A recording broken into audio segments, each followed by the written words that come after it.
안녕하세요. 저는 운명이라 믿었던 남자를 위해 제 청춘과 삶의 모든 것을 바쳐 헌신했지만 결국 가장 처절하고 추악한 배신을 겪어야만 했던 30대 여자 박혜정입니다. 사람들은 흔히 부부의 연을 맺으면 좋은 일도 나쁜 일도 함께 나누며 늙어가는 것이라 말합니다. 저 역시 그 평범하고도 숭고한 믿음을 의심하지 않았습니다. 하지만 제가 쏟아부은 그 무조건적인 사랑과 희생이 상대방에게는 그저 필요할 때 빼먹고 버리기 좋은 편리한 도구에 불과했다는 사실을 깨닫기까지는 그리 오랜 시간이 걸리지 않았습니다. 저의 길고도 끔찍했던 지난 시간들을 차분히 털어놓아 보려 합니다. 저희 부모님은 제가 어릴 적부터 동네에서 고깃집을 운영하셨습니다. 경제적으로 큰 어려움 없이 자라던 어느 날 저희 엄마의 오랜 고향 친구라는 선옥 아줌마가 저희 고깃집에 일을 하러 오시게 되었습니다. 당시 선옥 아줌마는 남편과 이혼을 하고 갈 곳이 없어 막막한 처지였죠. 그녀에게는 저보다 2살이 어린 황지호라는 이름의 아들이 하나 있었습니다. 사정이 딱했던 저희 부모님은 선옥 아줌마 모자가 길거리에 나앉지 않도록 큰 배려를 해주었습니다. 선옥아, 월세 나가는 것도 만만치 않을 텐데 고깃집 건물에 딸린 작은 방 하나 비워줄 테니까 거기서 지내. 밥도 식당에서 먹고 번듯한 전세 얻어 나갈 때까지 돈 모으는 게 좋을 것 같아. 정말 고마워. 이 은혜 평생 안 잊고 일 열심히 할게. 그렇게 선옥 아줌마와 지호는 저희 고깃집에 딸린 작은 단칸방에서 생활을 시작했습니다.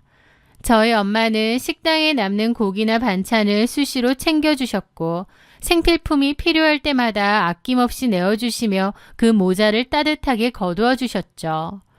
그때 제 나이가 18살, 지호의 나이가 16살이었는데요. 선옥 아줌마는 당장 먹고 살 길이 막막하다 보니 지호의 학업에는 전혀 관심이 없었습니다. 지호야, 엄마는 너 대학 보낼 돈도 없고 능력도 없다. 그냥 일찍 공고 들어가서 기술 배워. 빨리 취업해서 돈 버는 게 우리 모자가 살 길이야. 알아들었지? 하지만 지호는 선옥 아줌마가 공부를 시키지 않는데도 불구하고 성적이 정말 좋고 늘 1등을 하는 머리가 비상한 아이였습니다. 게다가 공부에 욕심도 많았죠. 저 역시 학교에서 공부를 꽤 하는 편이었는데 지호는 잘 모르는 문제들을 그대로 들고 있다가 문제집을 들고 저를 찾아오곤 했습니다. 누나, 나 이 문제 한 번만 알려주면 안 돼? 물어볼 사람이 누나밖에 없어. 지호, 너 머리 진짜 좋다. 이거 고등학생 선행학습 수준인데 이걸 혼자서 다 풀었어? 이리 와봐. 누나가 알려줄게. 저는 똘똘하고 싹싹한 지호가 친동생처럼 짠하고 기특해서 시간이 날 때마다 식당 한 구석에 상을 펴놓고 지호의 공부를 가르쳐 주었습니다. 지호의 성적은 눈에 띄게 올랐고 그 사실을 알게 된 저희 부모님이 직접 선옥 아줌마를 설득하고 나섰습니다. 선옥 씨, 지호 저 녀석 머리가 보통이 아니야.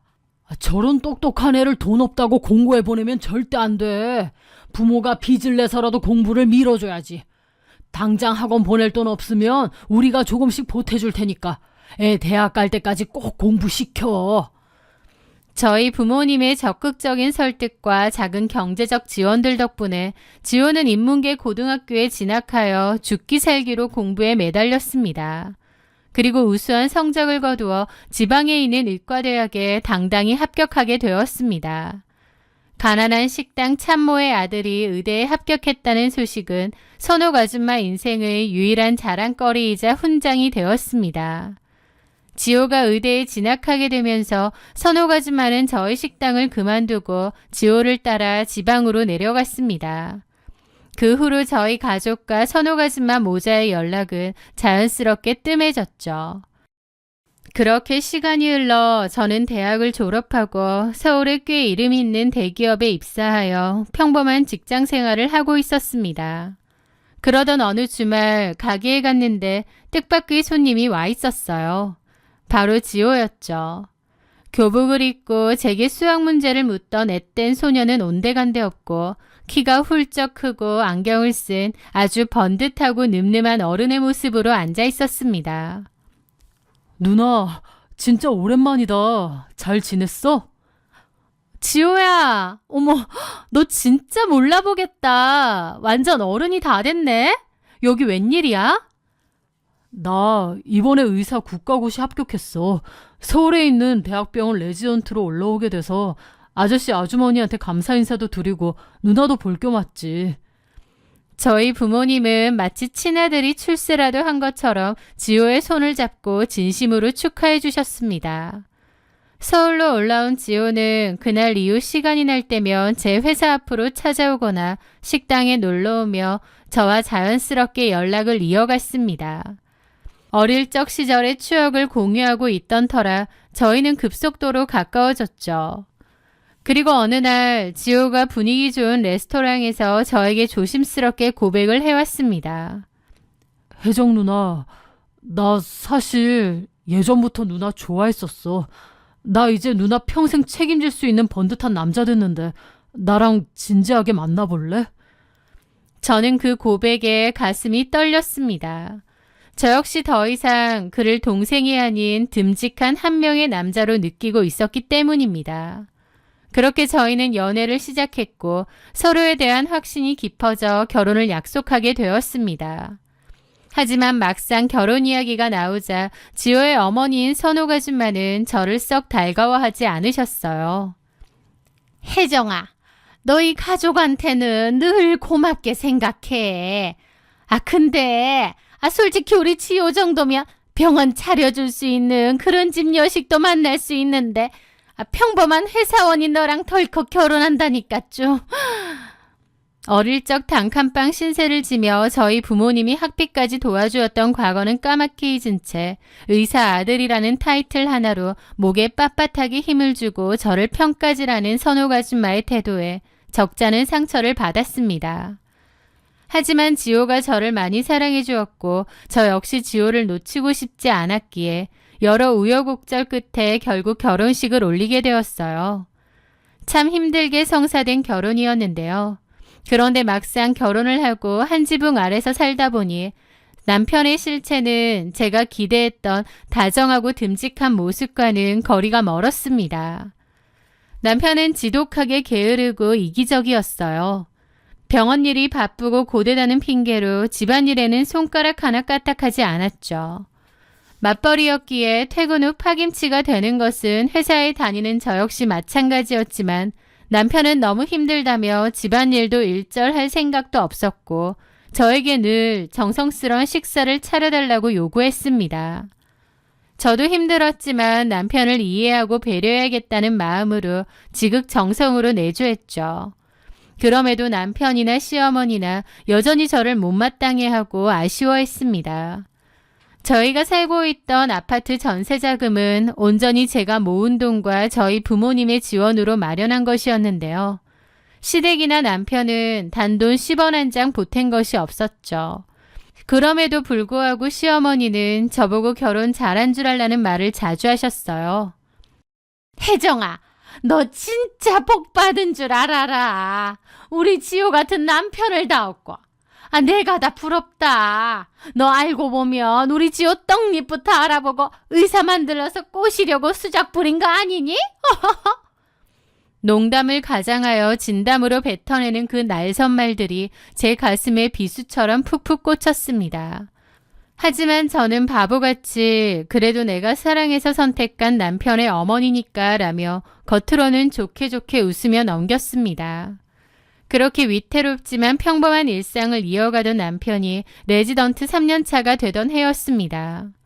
병원에서 당직을 서던 남편이 갑자기 의식을 잃고 쓰러져 응급실로 실려갔다는 연락을 받았습니다. 놀란 가슴을 부여잡고 달려간 병원에서 남편은 병을 진단받게 되었죠. 발작성 어지러움과 심한 구토, 평형감각 상실을 동반하는 희귀병입니다. 원인이 명확하지 않아 완치가 어렵고 스트레스를 받으면 언제든 발작이 일어날 수 있습니다.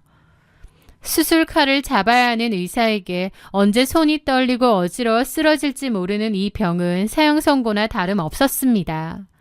남편은 더 이상 출근조차 할 수 없는 상태가 되었고 자신의 모든 것을 걸었던 의사로서의 커리어가 이대로 끝이 났다는 공포와 절망감에 완전히 멘탈이 무너져 내렸죠. 그날 이후 저희 부부의 삶은 처절한 투병 생활의 지옥으로 변했습니다.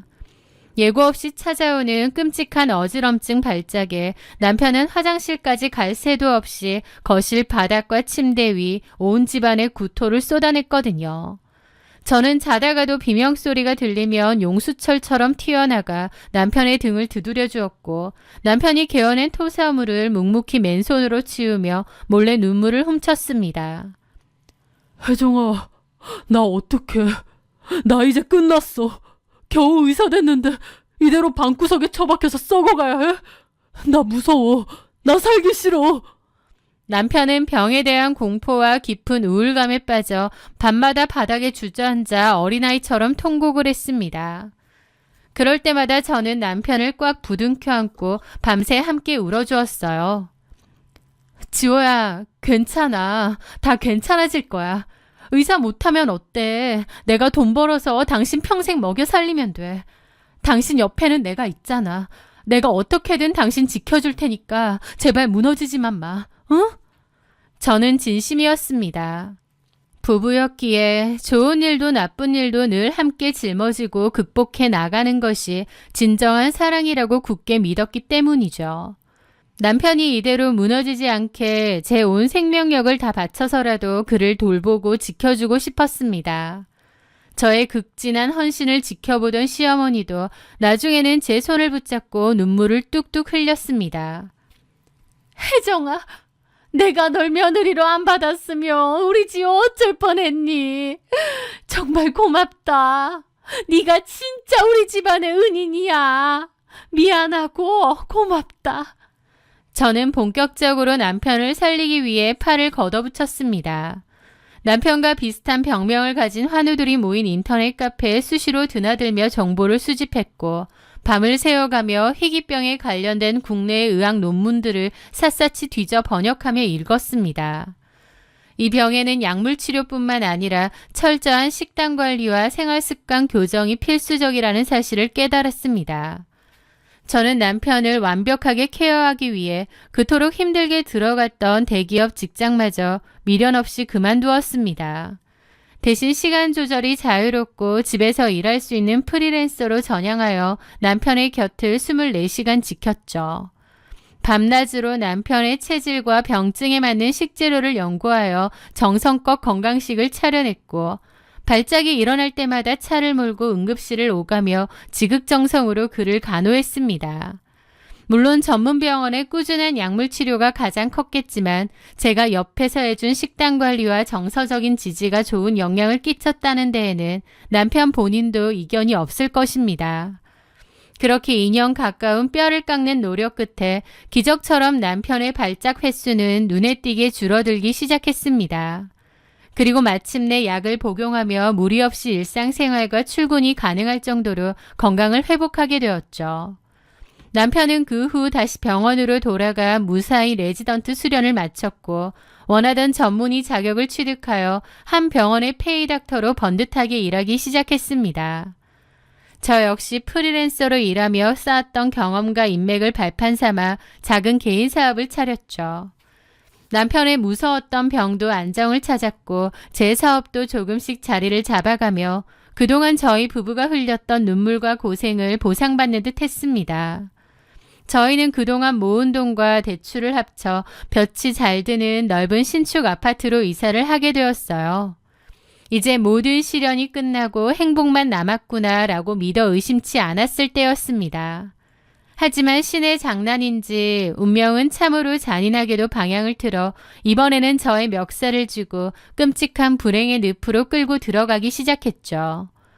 신축 아파트로 이사를 하던 날 이사를 하며 인테리어를 챙기고 짐을 정리하는 모든 과정은 온전히 제 몫이었습니다. 남편은 병원에서 진료를 보느라 바빴기에 저는 혼자 무거운 짐들을 나르며 무리를 해야만 했죠. 그런데 이사가 끝나고 얼마 지나지 않은 어느 날부터였습니다. 처음에는 그저 이사하느라 몸살이 난 줄로만 알았어요. 하지만 시간이 지날수록 온몸의 근육과 관절이 부서질 듯한 극심한 통증이 시작되었습니다. 마치 누군가 뾰족한 칼로 살을 잘게 저미는 듯한 끔찍한 고통이었습니다. 밤새 잠을 이룰 수 없을 정도로 통증이 심해져 병원을 가보게 되었고 수많은 검사 끝에 내려진 제 병명은 섬유 근육통이었습니다. 겉으로는 피가 나거나 뼈가 부러진 곳이 없어 멀쩡해 보이지만 환자 본인은 끔찍한 고통을 느끼는 병이었어요. 치료법도 명확하지 않아 환자가 그 고통과 우울감을 견디지 못하고 스스로 목숨을 끊기도 한다는 아주 무서운 난치병이었죠. 저는 하루아침에 지옥 한가운데로 곤두박질 쳤습니다. 칼로 살을 저미는 듯한 고통을 잠재우기 위해 저는 매일 독한 마약성 진통제를 처방받아 복용해야만 했습니다. 약을 먹지 않으면 숨을 쉬는 것조차 고통스러웠으니까요. 하지만 그 독한 약의 부작용은 처참했습니다. 제 몸무게는 순식간에 10kg이 넘게 불어났고 몸은 물먹은 솜처럼 무겁게 부어올랐습니다. 매일 약 기운에 취해 멍한 상태로 침대에 누워 잠드는 것이 제 일상의 전부가 되었어요. 당연히 제가 애써 키워왔던 개인 사업도 전면 스톱이 될 수밖에 없었죠. 하지만 육체의 고통이나 사업의 실패는 견딜 수 있었습니다. 제가 이 투병 과정에서 가장 죽고 싶을 만큼 힘들었던 건 다름 아닌 남편의 태도였습니다. 남편이 아플 때 저는 잘 다니던 회사까지 미련 없이 그만두며 그의 간병에 제 모든 것을 바쳤습니다. 제가 아니었다면 남편은 병을 이겨내기 힘들었을 거라며 제 손을 잡고 고맙다며 눈물을 흘렸던 남편이었습니다. 그런데 막상 제가 아파서 쓰러지니 남편이 보인 태도는 믿기 힘들 정도로 잔인했어요. 당연히 저는 남편에게 병원을 그만두고 제 간병만 신경 써달라고 한 적도 없고 제가 헌신했던 것만큼 똑같이 돌려달라고 바란 적도 없었습니다. 그저 퇴근하고 돌아와 오늘 하루는 좀 어땠어? 몸은 괜찮아? 라는 따뜻한 위로 한마디면 충분했습니다. 그런데 남편은 아픈 저를 향해 세상에서 가장 차갑고 경멸 어린 시선을 보냈습니다. 밤새 고통에 몸부림치며 신음하는 저를 보살펴주기는커녕 남편은 베개를 집어들며 신경질을 냈습니다. 아, 진짜. 나 내일 아침 일찍 수술 들어가야 해. 아, 잠 좀 자자, 제발. 계속 그렇게 앓는 소리 낼 거면 내가 딴방 가서 잘게. 아, 진짜 피곤해 죽겠네.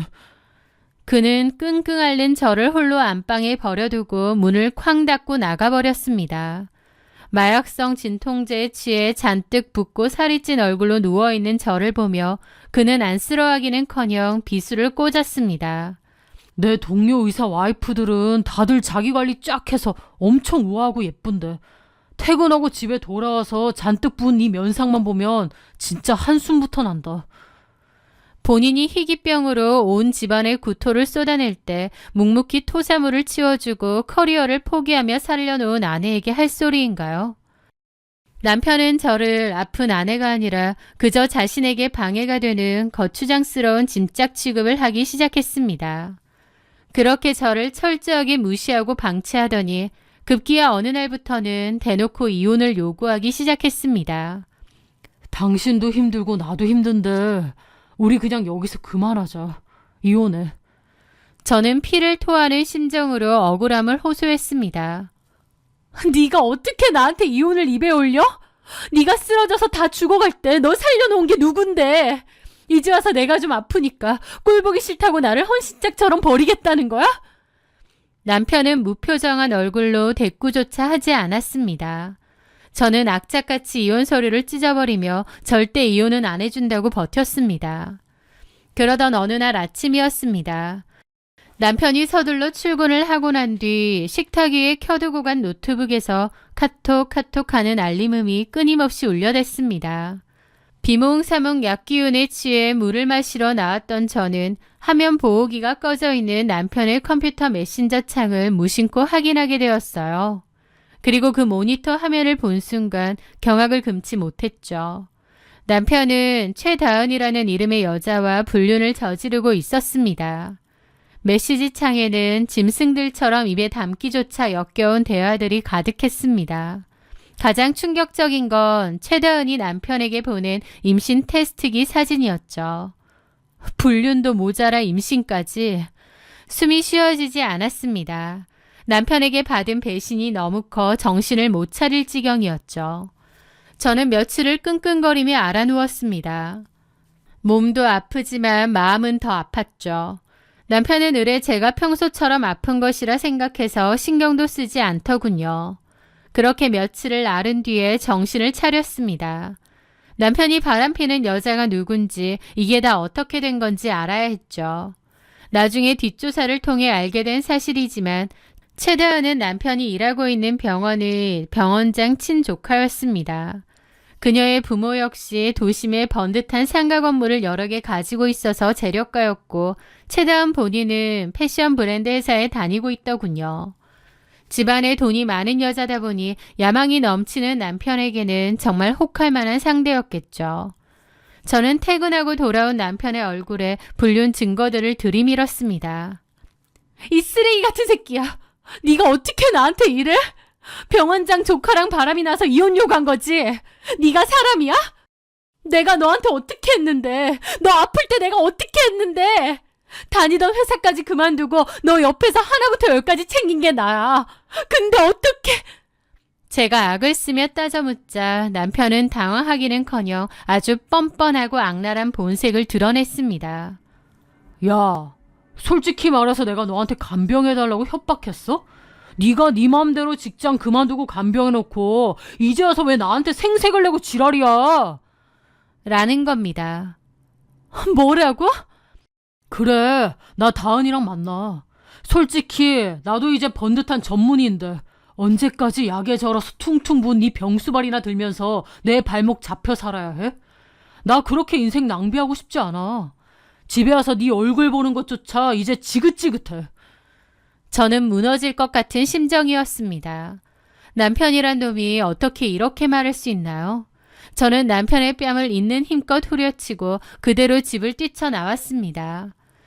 그리고 그 길로 곧장 시어머니가 살고 있는 집으로 찾아갔습니다. 시어머니는 처음엔 저와의 결혼을 탐탁치 않아 했지만 제가 헌신적으로 아들 간병을 하는 것을 보고 나서는 저에게 정말 고마워했고 마음을 많이 열었거든요. 그래서 제 편이 되어줄 거라 생각했죠. 시어머니의 집 문을 열고 들어가자마자 저는 짐승처럼 오열하며 남편의 불륜 사실을 털어놓았습니다. 어머니, 지우 씨가 바람이 났어요. 저 아파서 누워있는 동안 병원장 조카랑 바람이 나서 저보고 이혼하세요. 이게 말이 되나요? 제발 지우 정신 좀 차리게 해주세요. 하지만 제 말을 가만히 듣고 있던 시어머니 입에서 나온 대답은 남편의 불륜보다 1000배 만배는 더 충격적이고 끔찍했습니다. 저기 혜정아, 네가 먼저 말하니까 나도 얘기하는 건데 내가 이렇게 부탁하마. 우리 아들 장래를 위해서라도 네가 이혼 좀 해주면 안 되겠니? 저는 제 길을 의심하며 멍하니 시어머니를 쳐다보았습니다. 어머니, 지금 무슨 소리를 하시는 거예요? 어머님 다 알고 계셨어요? 나도 얼마 전에 안 거야. 어머니, 어떻게 이러실 수가 있어요? 지호 씨를 뭐라고 해야지 저한테 이혼해 주라고요? 너도 알잖니? 우리 지호랑 나 그동안 얼마나 힘들게 살았니? 지호 이제 겨우겨우 의사 만들어놨잖아. 아, 그럼 그에 맞는 여자 만나서 지호도 앞으로 좀 편하게 살아야 되지 않겠니? 아, 너 몸도 많이 아프다고 하고 우리 지호한테 도움될 수 있는 건 아니잖아. 저는 경악스러운 마음으로 시어머니를 쳐다보았습니다. 혜정아, 이건 하늘이 우리 모자한테 주신 기회야. 아, 병원장 조카의 건물주 딸이라잖니. 어머니, 그럼 저는요? 지호 병간호하느라 커리어 다 끊기고 몸까지 망가진 저는요? 시어머니는 표정을 싹 바꾸더니 일말의 죄책감도 없는 얼굴로 대못을 박았습니다. 아니, 네 몸 망가진 게 왜 지호 탓이야? 그건 그냥 네 몸이 허약한 거지. 네? 물론 네 은혜는 고맙게 생각한다. 지호 그동안 간병 잘해줘서 고마워. 하지만 어쩌겠니? 지호 마음이 더 이상 네가 아니라는데. 아휴, 나도 속상하다. 그러게 너는 왜 아프고 그래? 애라도 낳았으면 이 정도는 아닌데. 걔는 우리 지호 애까지 가졌단다. 솔직히 우리 입장에서 임신까지 한 애를 어떻게 모른 척하니? 네가 지호를 진심으로 사랑한다면 행복하게 살 수 있게 그만 놔줘. 응? 라는데 정신이 아득하더라고요. 저는 미친 사람처럼 울며 시어머니의 집을 뛰쳐나왔습니다. 그러다가 비가 쏟아지는 거리에서 몸이 부서질 듯한 통증을 느끼며 땅바닥에 주저앉아 엉엉 울었죠. 몸이 아픈 것도 지옥 같았지만 제 청춘을 다 바친 남편과 시어머니의 끔찍한 배신은 제 영혼까지 갈기갈기 찢어놓는 것 같았습니다. 남편은 불륜 사실을 저에게 들킨 이후 아예 집을 나갔습니다. 아마 시어머니 집에서 생활하는 것 같았죠. 저는 홀로 빈집에 덩그러니 남았는데 너무 비참해서 콱 죽고 싶더라고요. 하지만 한편으론 너무 억울하고 참담해서 이대로 죽을 수는 없었습니다. 저는 마음을 독하게 먹고 남편의 불륜녀인 최다은에게 전화를 걸었습니다. 처음에 최다은은 제 연락을 무시하고 아예 만나주지 않으려 했어요. 저를 만날 이유가 없다는 거예요. 그래서 저는 이를 악물고 그녀에게 최후 통첩을 날렸습니다. 네가 안 만나주면 네가 일하는 패션 회사 로비로 찾아갈 거야. 유부남이란 불륜 저질러서 임신까지 한 쓰레기라고. 인터넷 게시판에도 싹 다 폭로해버릴 테니까 알아서 해. 그제야 최다은은 당황했습니다. 자신의 사회적 체면과 평판이 깎이는 것은 두려웠던 모양이었는지 알겠다며 만나자고 하더라고요. 약속 장소에 나타난 최다은은 저와는 달리 머리부터 발끝까지 화려한 명품으로 치장한 아주 세련되고 예쁜 여자였습니다. 그녀는 피곤하다는 표정으로 자리에 앉았어요. 그런데 그녀는 제 예상을 완전히 뒤엎는 아주 황당하고도 기막힌 헛소리를 늘어놓기 시작했습니다. 저기요, 뭔가 단단히 오해를 하고 계신 모양인데 저 지호 오빠랑 결혼할 생각 눈꼽만큼도 없으니까 저한테 이러지 마세요. 바로 끝낼게요. 사실 끝내고 말고 할 정도의 사이도 아니에요. 저는 헛웃음이 터졌습니다. 무슨 개소리야.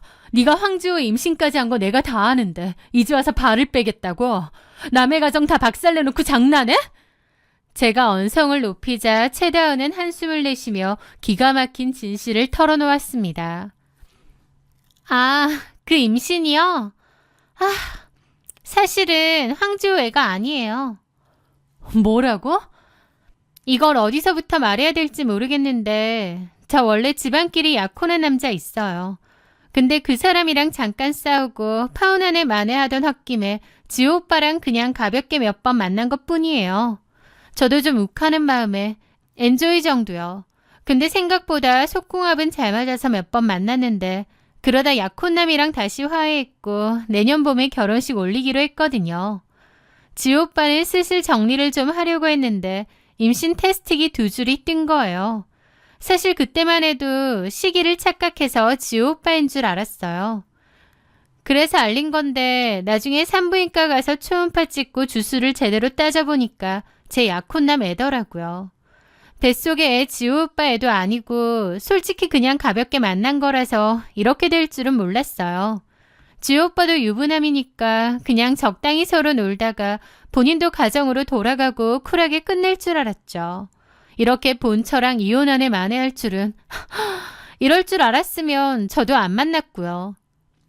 저는 멍하니 입을 벌린 채 그녀의 말을 듣고만 있었습니다. 그 여자는 애초에 황지호를 진지하게 생각한 적도 없었어요. 그냥 약혼남이랑 틀어져서 홧김에 만났다는 겁니다. 애도 황지호 애가 아니고요. 황지호랑 애초에 잘 될 생각이 없었단 말이야? 그 말에 상간녀는 조금 어이없다는 듯 픽 웃더라고요. 솔직히요. 흑수저 개척 용에다가 언제 쓰러져서 거품 물지 모르는 희귀병 환자잖아요. 황지호. 심지어 이혼나. 제가 미쳤다고 그런 하자투성이 남자랑 결혼을 하겠어요? 그냥 저도 홧김에 제가 잠깐 미친 거죠. 그녀의 비아냥거리는 목소리에 저는 온몸에 소름이 돋았습니다. 상간녀는 저를 힐끗대더니 말하더라고요. 제가 뭐 잘했다는 건 아니고요. 그쪽에게는 죄송하게 생각해요. 대신 위자료는 섭섭치 않게 챙겨드릴게요.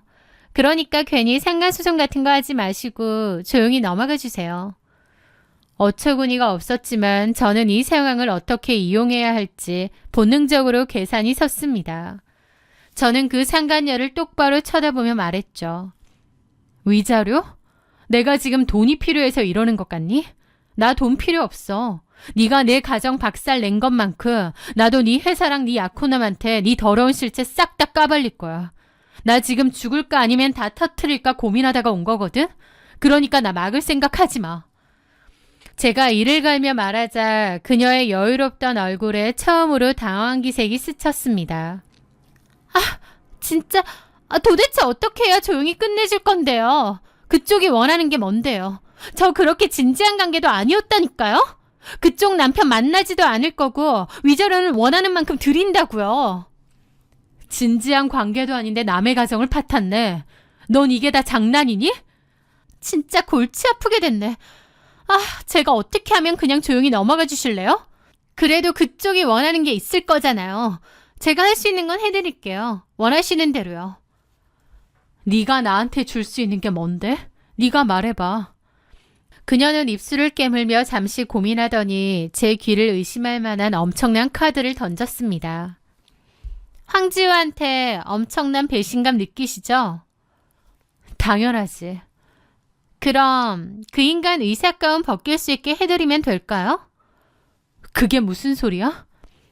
사실 황지우 몇 달 전에 우리 삼촌 병원에서 수술하다가 치명적인 의료사고를 하나 냈어요.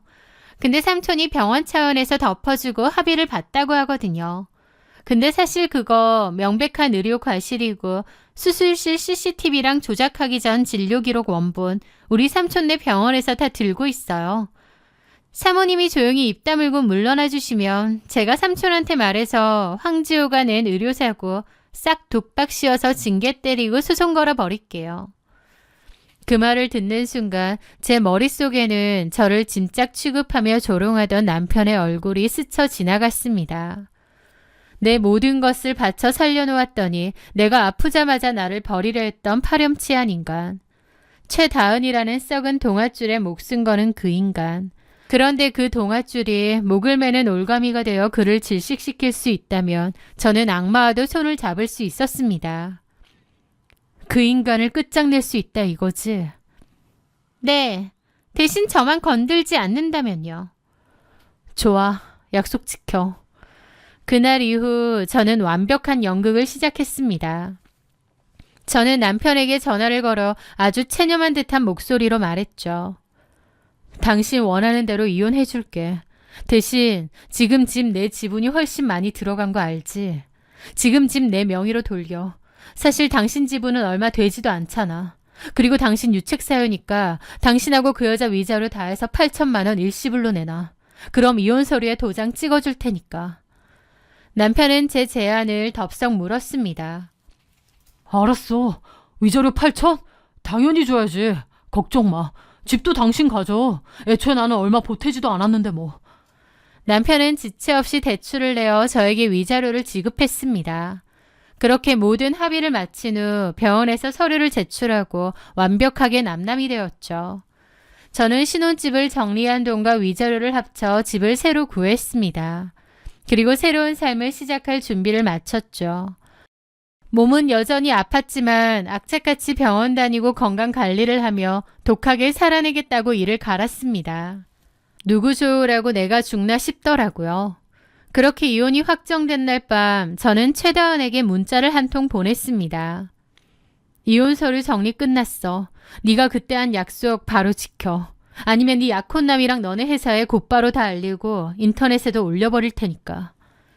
알았어요. 그렇게 저와 이혼 후 남편 황지호의 삶에 그야말로 처참한 피바람이 불어닥치기 시작했습니다. 최다은은 제가 요구한 대로 저랑 이혼 후 남편에게 헤어짐을 고했어요.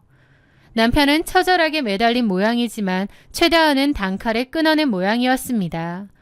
게다가 최다은이 말한 것처럼 병원에서 감춰주었던 남편의 의료사고를 다시 수면 위로 끌어올렸습니다.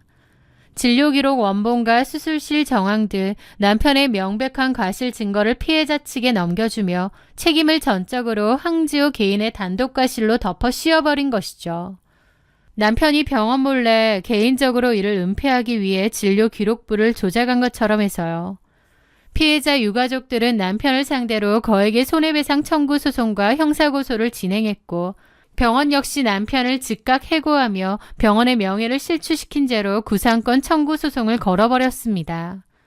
하루아침에 사랑하는 여자에게 버림받고 직장에서 쫓겨났으며 각종 소송으로 의사면허까지 박탈당할 위기에 앉게 된 황지호. 연속된 불행은 그 나약한 멘탈을 완전 나가버리게 만든 모양이었습니다. 자신을 나락으로 보낸 최다은이 다른 남자와 결혼식을 올린다는 사실을 듣게 되자 남편의 분노는 극에 달한 모양이었어요. 쥐도 코너에 몰리면 고양이를 문다고 하죠. 남편은 최다은을 향해 끔찍한 복수를 했습니다. 알고 보니 남편은 최다은과 불륜을 저지를 당시 그녀 몰래 찍어두었던 수위 높은 잠자리 영상과 사진들을 핸드폰에 꽁꽁 숨겨두고 있었나 보더라고요. 그걸 최다은의 약혼남과 약혼남의 가족들에게 보내버린 모양이에요. 결과는 그야말로 처참한 자멸이었습니다. 최다은의 약혼남 집안은 발칵 뒤집혔고 당연히 결혼은 파토가 났죠. 최다은은 그 일로 성관계 불법 촬영 및 유포 혐의로 남편 황지호를 경찰에 고소했습니다. 서로가 서로의 약점을 쥐고 뜯어먹는 진흙탕 개싸움. 남편 황지호는 의료사고에 이어 불법 촬영물 유포라는 파렴치한 성범죄 전과까지 추가되어 구속수사를 받는 신세가 되었죠. 이어지는 법적 공방과 극도의 스트레스가 이어지다 보니 남편의 병은 재발한 모양이고 다시 발작을 시작했다고 했습니다. 하지만 이제 그의 곁에는 그의 우물을 묵묵히 치워주며 밤새 다독여주던 박혜정이라는 아내는 없죠. 뒤늦게 땅을 치며 후회해도 이미 모든 것은 끝났으니까요. 제가 섬유 근육통으로 약에 취해 끙끙 앓을 때 네 면상만 보면 한숨이 난다며 저를 짐짝 취급하고 이혼을 종용했던 남편. 자신의 화려한 앞날을 위해 저의 헌신을 철저하게 배신했던 그 인간은 지금 의료사고 가해자라는 낙인이 찍혀 누구의 보살핌도 받지 못하고 끔찍한 희귀병의 고통 속에서 홀로 버려져 있습니다. 반면 끔찍한 통증 속에서도 제 존엄을 지키고 버텨냈던 저는 이혼 후 마음이 편안해진 덕분인지 병세도 많이 호전되어 약의 용량을 줄여가며 조금씩 예전의 건강한 삶을 되찾아가고 있습니다. 불어났던 살도 빠지고 다시 제 사업을 조금씩 돌보며 평화로운 일상을 누리고 있죠. 내가 힘들고 병들었을 때 곁을 지켜주는 사람이 진짜 내 사람이라고 했습니다. 남편은 자신이 죽어갈 때 피눈물을 흘리고 곁을 지켜준 저를 가장 잔인하게 내쳤고 그 결과 인생이 뒤바뀌긴 했습니다. 가장 밑바닥, 가장 끔찍한 최악의 지옥으로 말이죠. 운명이라 믿었던 제 청춘의 헌신은 처절한 배신으로 끝이 났지만 저는 그 대가로 쓰레기 같은 인연을 완벽하게 도려내고 새로운 삶을 선물 받았습니다. 앞으로 저는 저를 배신한 사람들의 비참한 최후에 굳이 신경 쓰지 않고 오직 저의 온전한 행복과 건강만을 위해 이 남은 삶을 아름답게 살아갈 것입니다. 저의 이야기를 끝까지 들어주셔서 진심으로 감사합니다.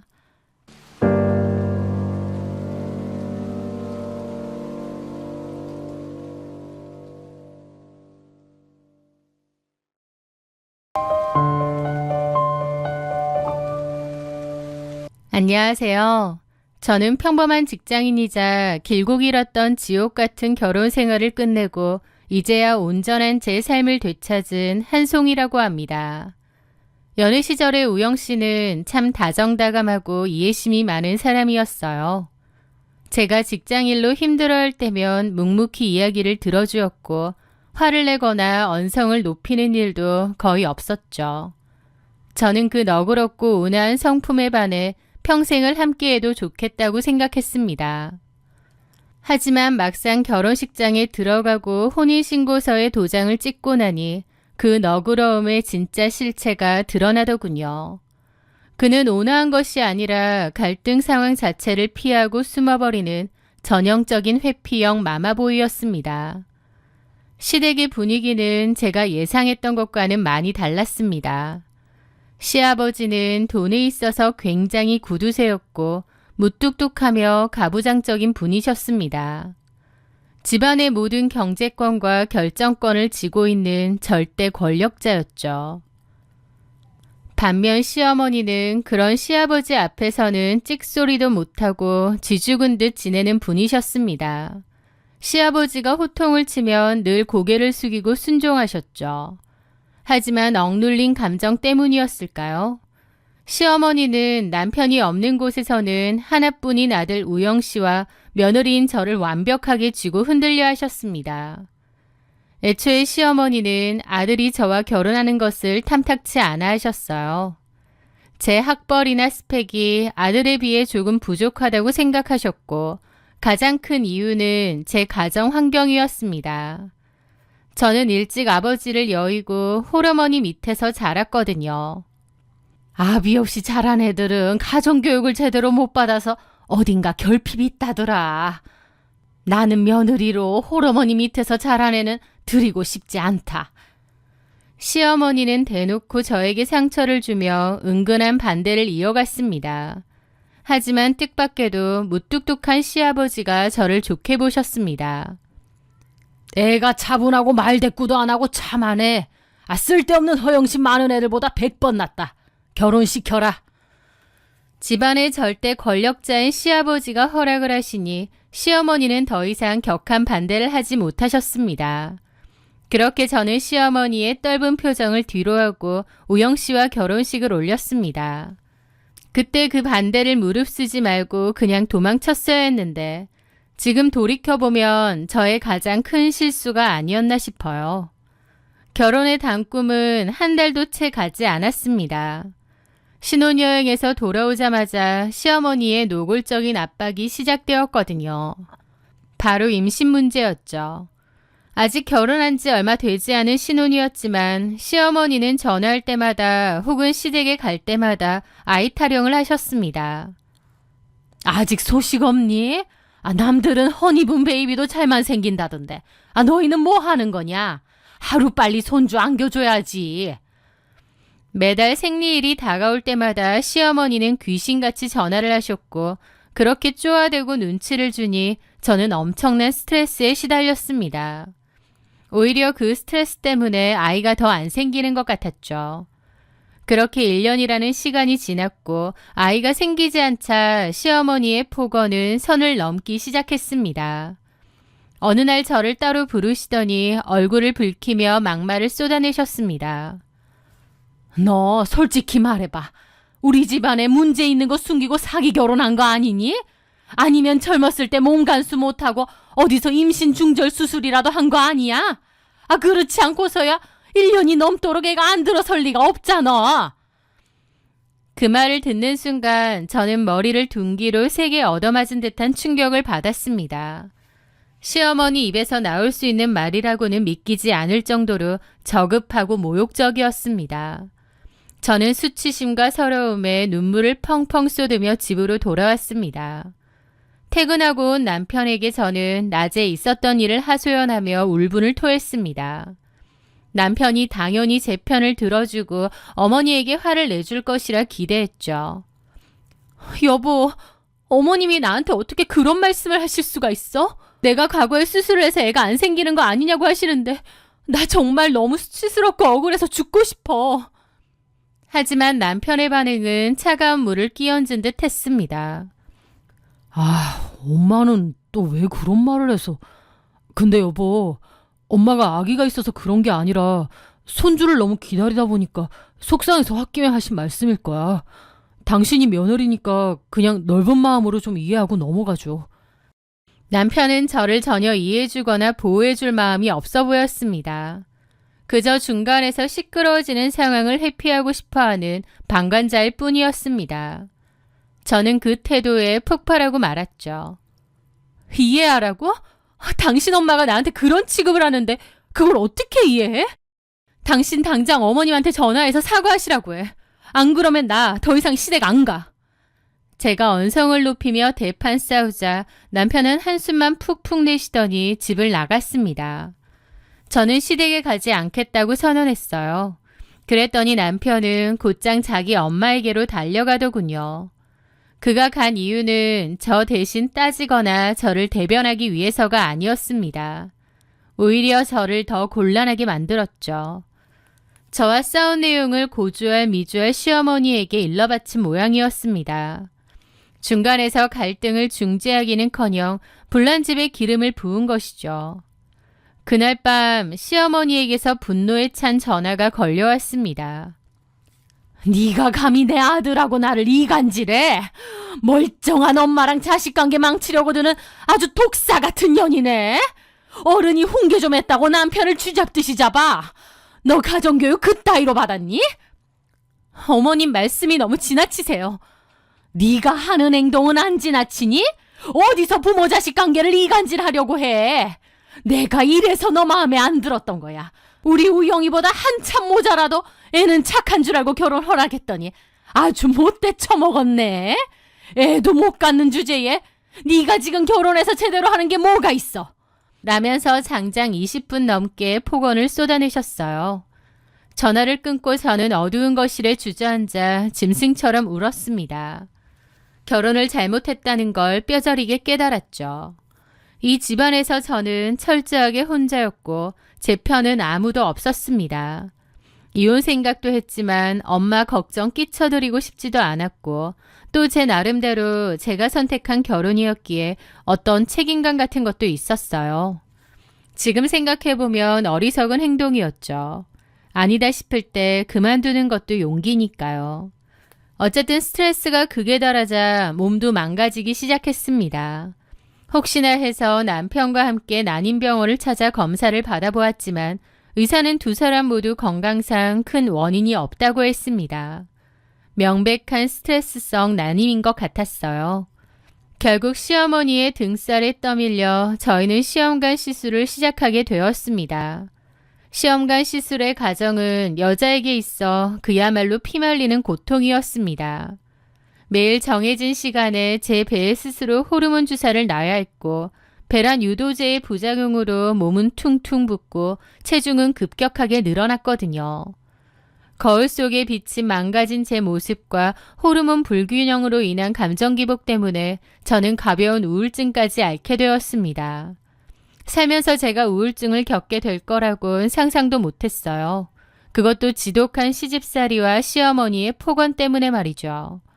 하지만 그렇게 몸과 마음을 갉아먹으며 시도한 두 번의 시험관 시술은 모두 실패로 끝났습니다.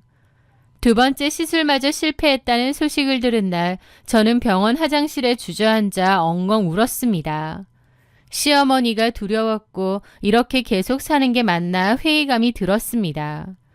시어머니는 저한테 이혼 종용까지 하셨어요. 몸에 하자가 있는 게 분명하다고 돈 들여서 시술해도 애가 안 들어서는 거면 희망이 없는 거라면서 대 끊기기 전에 이혼 생각까지 하라고 하신 거죠. 그 와중에도 솔직히 남편만 제 편이었으면 상관없었을 것 같았어요. 하지만 남편의 태도 때문에 저는 더욱 절망해야 했죠. 시어머니가 그러든 말든 남편은 시선을 피하며 입을 다물었습니다. 그는 이 잔인한 폭력 속에서 그저 비겁한 방관자였습니다. 저를 사랑한다면 사랑하는 아내가 그토록 모욕감과 수치심을 느낀다는 사실에 남편이 더 화가 나야 했을 겁니다. 하지만 남편은 늘 묵묵부답이거나 오히려 저보고 참으라는 식이었어요. 그 모습에 저도 정이 다 떨어지고 이혼에 대한 생각이 점점 깊어지고 있었습니다. 그렇게 위태로운 결혼 생활이 이어지던 어느 날이었습니다. 난임병원에 진료를 다녀오는 길에 시어머니가 반찬을 해두었으니 가져가라고 전화를 하셨어요. 저는 무거운 발걸음으로 시댁에 들렀죠. 마침 시아버지는 집에 안 계셨습니다. 시어머니는 주방에서 반찬통을 챙겨주고 계셨고 저는 거실 소파에 앉아 기다리고 있었죠. 그때 시어머니가 잠깐 밖으로 나가셨는데 거실 테이블 위에 놓여있던 시어머니의 핸드폰이 울리기 시작했습니다. 발신자 이름은 저장되어 있지 않은 낯선 번호였죠. 원래 남의 전화를 받지 않지만 진동이 너무 길게 울려 시끄러웠고 전화가 끊이질 않길래 급한 전화인가 싶었습니다. 시어머니가 지금 집에 안 계시다고 얘기해 줄 겸 통화 버튼을 눌렀죠.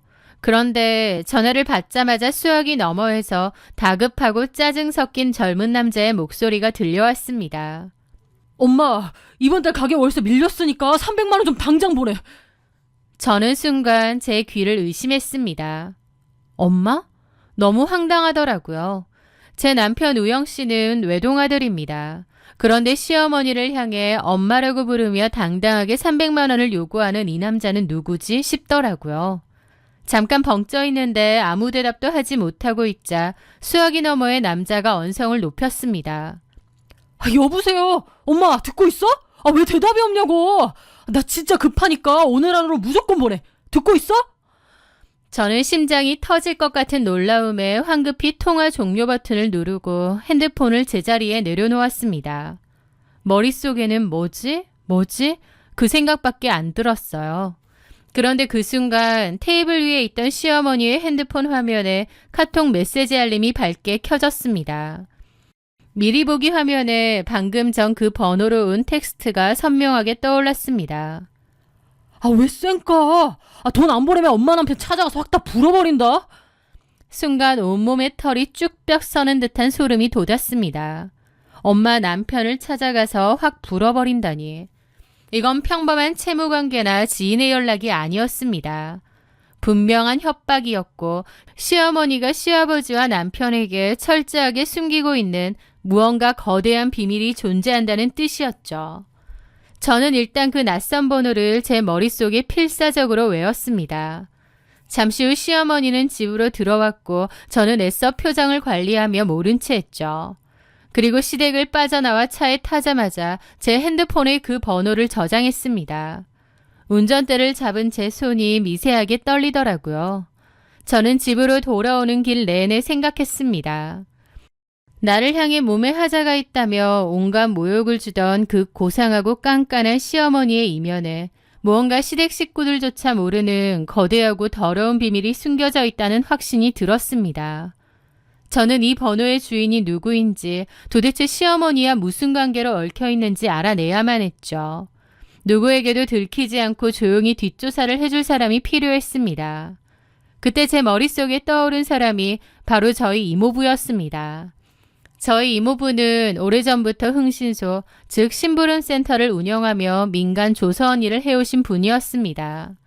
사람을 찾거나 떼인 돈을 받아주는 일, 혹은 은밀한 가정사를 뒷조사하는 일에 잔뼈가 굵은 베테랑이셨죠. 저는 다음날 아침 일찍 이모부에게 전화를 걸어 조심스럽게 상황을 설명하고 조사를 부탁드렸습니다. 이모부, 정말 죄송한데 저 좀 도와주세요. 어머님 핸드폰에서 이상한 전화와 문자를 봤어요. 이 번호 주인이 누군지, 어머님이랑 대체 무슨 사이인지 꼭 좀 알아봐 주셨으면 해요. 이모부는 제 목소리가 심상치 않음을 직감하시고는 아무 걱정하지 말라며 번호와 시어머니의 기본 인적사항을 넘겨받으셨습니다.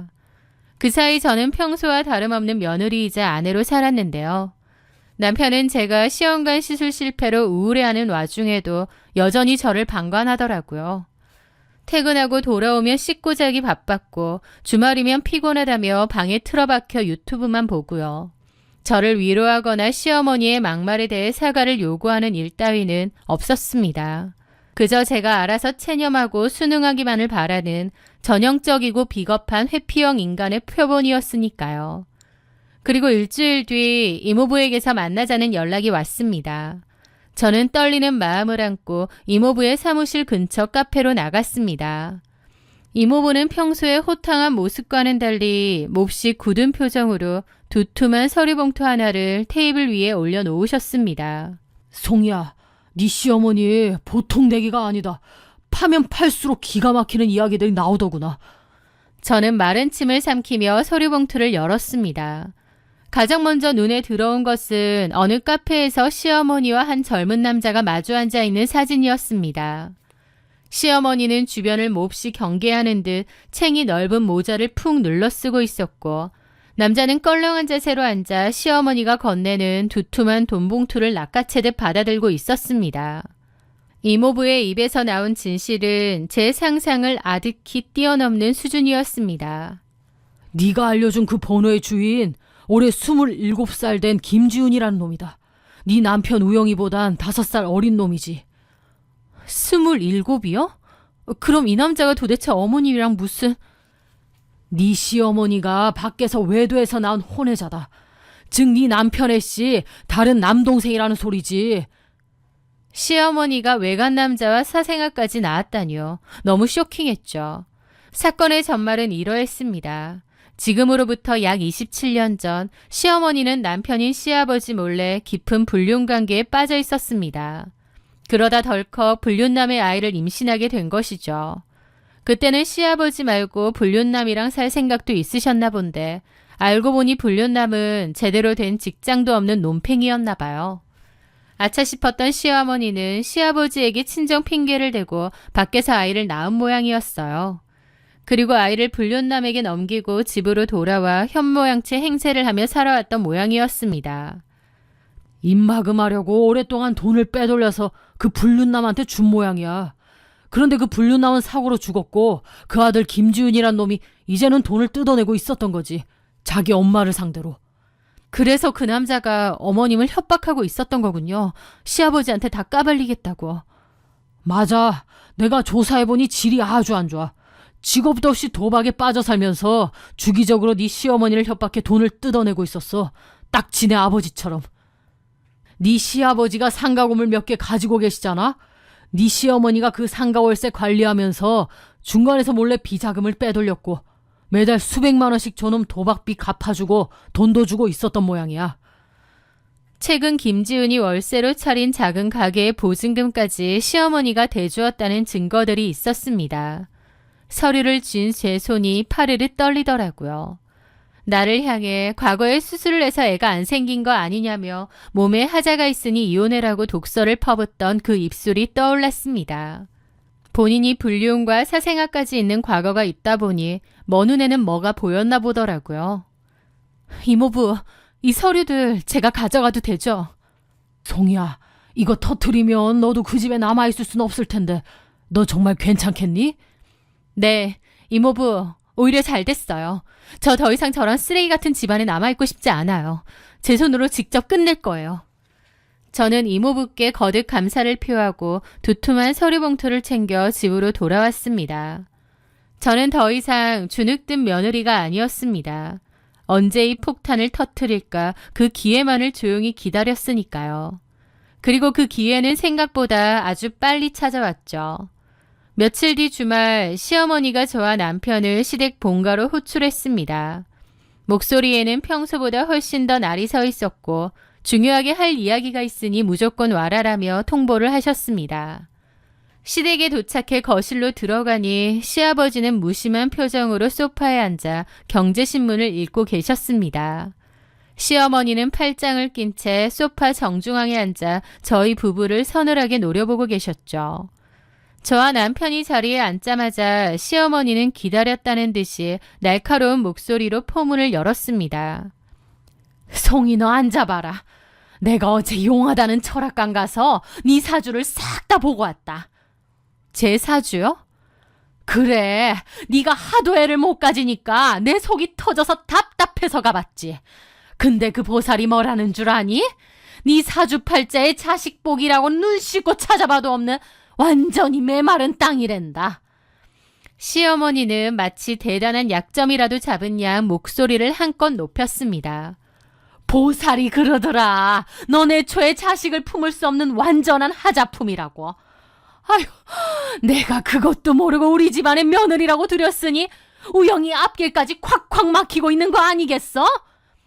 남편은 자기 엄마가 며느리를 향해 무당의 입을 빌려 하자품이라며 모욕하고 있는데도 시선을 바닥으로 내리깐 채 꿀먹은 벙어리처럼 입을 다물고 있었습니다. 저 비겁하고 나약한 남편의 태도에 저는 마지막 남은 일말의 미련조차 완벽하게 끊어낼 수 있었습니다. 그래서요, 어머님? 제가 조금의 동요도 없이 차분하게 되묻자 시어머니는 기가 차다는 듯 코웃음을 쳤습니다. 그래서 몰라서 묻니? 네가 몸에 하자가 있어서 애를 못 낳는 거면 양심이라도 있어야지. 우리 집안 대 끊어놓을 작정 아니면 네가 먼저 우영이 놔주고 이혼하겠다고 나서야 하는 게 사람돌이 아니야? 더 이상 뻔뻔하게 버티지 말고 그냥 깔끔하게 갈라서. 그 순간 저는 제 가방 지퍼를 천천히 열었습니다. 그리고 이모부가 주셨던 그 두툼한 서류 봉투를 꺼내어 거실 테이블 한가운데에 탁 소리가 나게 올려놓았습니다. 시아버지와 시어머니 그리고 남편의 시선이 일제히 그 노란 봉투를 향했습니다. 이게 뭔데? 저는 차가운 미소를 띠고 시어머니를 똑바로 쳐다보았습니다. 어머님, 제 사주에는 자식복이 그렇게 없나요? 저의 여유로운 태도에 시어머니는 불쾌한 듯 눈썹을 일그러뜨리셨습니다. 그래, 씨가 말랐다잖아. 뻔뻔한 년, 양심 있으면 이혼해. 처음부터 마음에 안 들었어. 저는 테이블 위에 봉투를 시어머니 쪽으로 쓱 밀며 말했습니다. 아, 하긴 어머님 사주엔 자식복이 아주 차고 넘치시잖아요. 뭐? 아들 둘이나 있으시잖아요. 집안에 있는 이 사람 말고 밖에서 낳은 아들 한 명 더. 순간 거실의 공기가 얼어붙는 듯 했습니다. 시어머니의 눈동자가 흔들리기 시작했고 시아버지도 신문을 넘기던 손을 멈칫하셨습니다. 너 지금 무슨 소리를... 무슨 말인지 모르세요? 어머님 밖에서 낳은 어머님 친아들 김지훈 씨 말이에요. 남편보다 5살 어리다던가? 제가 또박또박 김지훈이라는 이름과 나이를 뱉어내자 신문을 보던 시아버지가 신문을 툭 떨어뜨리며 고개를 번쩍 드셨습니다. 시아버지의 날카로운 시선이 저와 시어머니를 번갈아 향했습니다. 남편 역시 눈을 커다랗게 뜨고 충격에 빠진 얼굴로 저를 쳐다보더라고요. 여보, 그게 대체 무슨 말이야?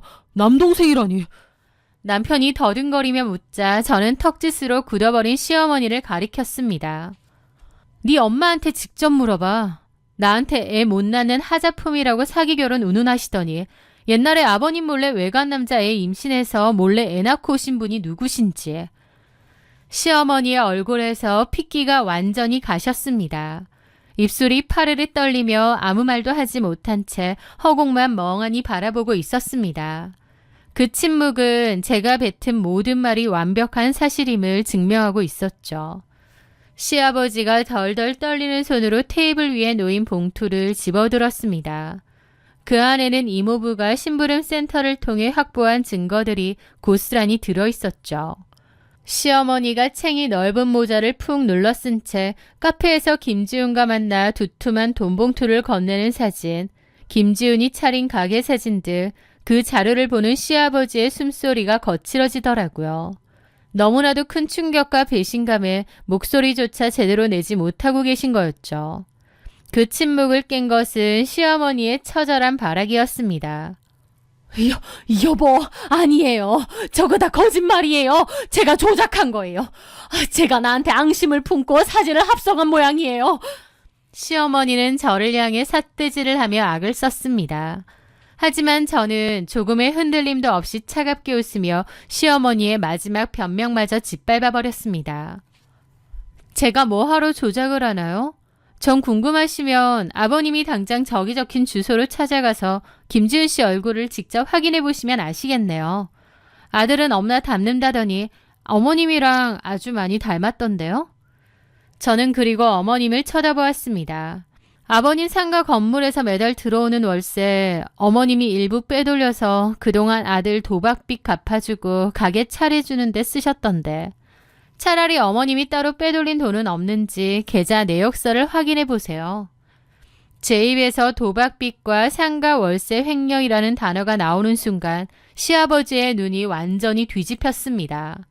아내가 자기 몰래 바람을 피고 밖에서 낳은 아이가 있다는 사실도 기가 막혔겠지만 그 애한테 돈까지 퍼주고 있다는 사실이 가장 큰 분노를 느끼신 것 같아요. 돈에 있어서만큼은 그 누구보다 철저하고 구두쇠였으니까요.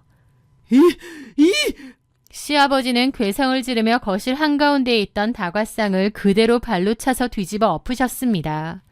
찻잔이 깨지고 유리 파편과 찬물이 거실 바닥으로 사방팔방 튀었죠. 시어머니는 비명을 지르며 바닥에 납작 엎드리셨습니다. 여보, 한 번만 용서해 주세요. 내가 미쳤었어요. 한 번만 봐줘요. 예? 시끄러워. 내 평생 피땀 흘려 모은 돈을 밖에서 굴러먹다 나온 놈한테 갖다 줘. 당장 내 집에서 꺼져. 여보, 이러지 말고 대화로 해요. 대화 같은 소리 안 해. 시아버지는 엎드려 비는 시어머니의 뒷덜미와 멱살을 거칠게 움켜쥐셨습니다. 그리고 현관을 향해 질질 끌고 가기 시작했습니다. 시어머니는 살려달라며 발버둥을 쳤지만 이성을 잃은 시아버지의 완력을 당해낼 수는 없었어요. 남편은 서슬퍼런 자기 아버지를 말리지도 못하고 당황해서 어쩔 줄 몰라 하더라고요. 아무리 아버님이 분기탱천했어도 자기 엄마가 바닥에 질질 끌려가는데도 말릴 용기조차 없는 그 모습에 그나마 남은 정마저 다 털리더라고요. 시아버지는 현관문을 열고 시어머니를 바깥복도로 짐짝 던지듯 내팽개쳤습니다. 시어머니는 신발조차 신지 못한 맨발 상태였죠. 시아버지는 그대로 문을 닫아버리고 거실로 돌아와 숨을 헐떡이셨습니다. 저는 그 모습을 다 지켜보고 자리에서 일어나 가방을 챙겼습니다. 아버님, 진실을 아시게 된 건 유감이지만 저도 더 이상은 이 집의 며느리로 못 살겠습니다. 우영 씨와는 바로 이혼 절차 밟을 거예요. 시아버지는 차마 저를 붙잡지 못하고 고개를 푹 숙이셨습니다. 그렇게 복도로 나오자 맨발로 현관문 앞에 주저앉아 엉엉 울고 있던 시어머니가 저를 발견했습니다. 저를 보자마자 시어머니의 눈빛은 살기로 번뜩이더라고요. 네가 감히 내 가정을 파탄내? 그러고도 네가 무수할 줄 알아? 너 죽고 나 죽자. 시어머니는 자리에서 벌떡 일어나 짐승처럼 저에게 덤벼들었습니다. 그리고 제 머리채를 콱 틀어지는 거예요. 하지만 저는 예전처럼 당하고만 있는 힘없는 며느리가 아니었습니다. 저도 지지 않고 두 손으로 시어머니의 머리채를 꽉 맞잡았습니다. 그리고 있는 힘껏 아래로 잡아당겼습니다. 시어머니가 엄청 당황하더라고요. 안 놔? 이거 못 놔? 어디 시어머니 머리채를 잡아? 시어머니는 무슨, 나 더 이상 당신 며느리 아니야. 어디다가 함부로 손찌검이야? 나 이제 더 이상 참을 이유 없거든요, 아줌마? 제가 윽박 지르며 거칠게 밀어버리자 힘에서 밀린 시어머니는 복도 바닥에 볼품없이 넘어졌습니다. 저는 헝클어진 제 머리를 대충 쓸어넘기며 바닥에 주저앉은 시어머니를 향해 마지막 조롱을 날렸습니다. 저더러 자식복 없다고 하셨죠? 어머님은 밖에서 애까지 나올 정도로 자식복이 그렇게 차고 넘치셔서 참 좋으시겠네요. 자식복 없는 며느리는 이만 꺼져드릴게요. 저는 복도에 주저앉아 오열하는 시어머니를 차갑게 뒤로 한 채 뒤도 돌아보지 않고 아파트를 빠져나왔습니다. 차에 올라타 시동을 거는 순간 그동안 억눌려 있던 묵은 체증이 한꺼번에 씻겨 내려가는 듯한 엄청난 해방감이 느껴졌습니다. 그날 이후 모든 것은 속전속결로 진행되었습니다. 저는 다음날 바로 남편을 상대로 이혼소송을 제기했죠. 남편은 뒤늦게 정신을 차렸는지 제게 수십 통의 문자와 전화를 보내며 매달렸습니다. 이제 와서 우리끼리 알아서 살자, 내가 잘하겠다며 찌질하게 굴었지만 저는 단 한 번도 답장하지 않았습니다. 결혼 생활 내내 그토록 제가 힘들다고 했을 땐 철저하게 저를 외면하고 방관했던 인간이 이제 와서 매달리는 게 너무 어이가 없었죠. 그렇게 저는 소송 끝에 위자료를 받아내고 깔끔하게 갈라서는 것으로 남편과의 인연을 완벽하게 끝냈습니다. 시댁의 결말은 그야말로 파멸 그 자체였습니다. 시아버지는 시어머니를 상대로 이혼 소송과 함께 고소까지 진행하셨어요. 평생 자신을 기만하고 돈을 빼돌린 아내에게 시아버지는 일말의 자비도 베풀지 않더군요. 시어머니는 위자료는커녕 시아버지의 돈을 빼돌린 것에 대한 배상까지 물어내야 할 처지에 놓였고 완전히 빈털터리가 되어 쫓겨났습니다.